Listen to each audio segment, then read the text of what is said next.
University పరిశోధన విద్యార్థులుగా కాంగ్రెస్ పార్టీగా తక్షణం కేంద్ర ప్రభుత్వం మావోయిస్టు పార్టీతో చర్చలు జరగాలని డిమాండ్ చేస్తూ ఈ దేశ సంపద ఈ ప్రజలకు దక్కాలని పోరాడుతున్న వాళ్ళు ఈ దేశ సంపదను పారిశ్రామికవేత్తలకు బడా కార్పొరేట్దారులకు చేస్తున్నటువంటి ప్రభుత్వం చేస్తున్నటువంటి కుటిల నీతికి ఇందులో అసలైన దేశభక్తులు ఎవరో అసలైన దేశభక్తులు ఎవరు కాదో ప్రజాస్వామ్య ముసుగులో భారత ప్రభుత్వం ముసుగులో వీళ్ళు చేస్తున్నటువంటి అరాచకాలను ఎప్పటికప్పుడు ఎండగట్టాలని కోరుకుంటూ అలాగే భవిష్యత్తులో కాంగ్రెస్ పార్టీలో వచ్చి బీజేపీ పార్టీలో ఉన్నటువంటి తెలంగాణలో 8 మంది ఎమ్మెల్యేలు ఉన్నారు, 8 మంది ఎంపీలు ఉన్నారు.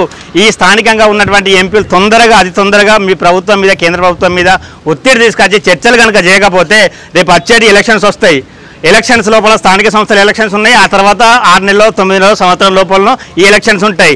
చర్చలే రెఫరెండంగా ఉస్మానియా యూనివర్సిటీ విద్యార్థులుగా కాంగ్రెస్ పార్టీగా చర్చలే రెఫరెండంగా ఈ తెలంగాణ ప్రాంతం నుంచి మిమ్మల్ని తన్ని తరవడంలో ఉస్మానియా యూనివర్సిటీ విద్యార్థులుగా మేము ముందు వరుసలో ఉంటామని తెలియజేస్తూ బేషరతులుగా చర్చ చేయాలని డిమాండ్ చేస్తూ ఉన్నాం.